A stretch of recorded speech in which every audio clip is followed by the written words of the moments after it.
საქართველოს პროკურატურამ გურჯაანში მომხდარი არასრულწლოვანის გაუფრთხილებლობით სიცოცხლის მოსპობის, უმწეო მდგომარეობაში მყოფი არასრულწლოვანი ოჯახის წევრის მიერ ჯანმრთელობის მძიმე დაზიანების მცდელობის, ოჯახის წევრის მიერ განხორციელებული მუქარისა და ოჯახში ძალადობის ფაქტებზე ზშ-ს ბრალდება წარუდგინა.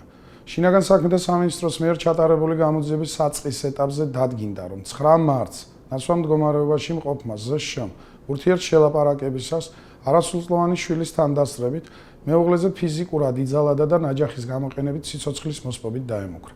ასევე გამოძიებით დადგენილია, რომ ძალადობის დროს ზშ-მ მეუღლის მიმართულებით, რომელსაც 11 თვის შვილი ხელში ეჭირა, ლითონის ანთებული ღუმელი ისროლა და მიუხედავად იმისა, რომ გაცნობიერებული ჰქონდა ასეთ ვითარებაში მცირეწლოვანის მიერ ჯანმრთელობის მძიმე დაზიანების მიყენების შესაძლებლობა, საფრთხე შეუქმნა უმწეო მდგომარეობაში მყოფ მცირეწლოვანს.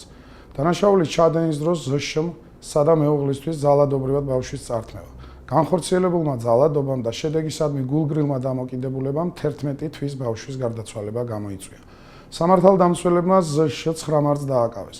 პროკურატურამ მას ბრალდება საქართველოს სისხლის სამართლის კოდექსის 11 პრიმა 19 117 მუხლის მესამე ნაწილის და მეხუთე ნაწილის ბ პუნქტებით ოჯახის ერთი წევრის მიერ ოჯახის სხვა წევრის მიმართ ჯანმრთელობის განზრახ მძიმე დაზიანების მცდელობისთვის ჩადენილი დამნაშავისათვის წინასწარის შეცნობით არასრულწლოვნის და უმწეო მდგომარეობაში მყოფის მიმართ 116 მუხლის პირველი ნაწილით გაუფრთხილებლობით სიცოცხლის მოსპობისთვის 126 პრიმა მუხლის პირველი ნაწილით ოჯახის ერთი წევრის მიერ ოჯახის სხვა წევრის მიმართ განხორციელებული ძალადობისთვის 126 პრიმა მუხლის მეორე ნაწილის ბ პუნქტით ოჯახის ერთი წევრის მიერ ოჯახის სხვა წევრის მიმართ განხორციელებული ძალადობისთვის ჩადენილი არასრულწლოვნის თანდასწრებით და 11 პრიმა 151 მუხლის მეორე ნაწილის დ პუნქტით ოჯახის წევრის მიმართ სიცოცხლის მოსპობის მუქარისთვის წარუდგინა, რაც სასჯელის სახით და ზომად 7-დან 10 წლამდე თავისუფლების აღკვეთას ითვალისწინებს.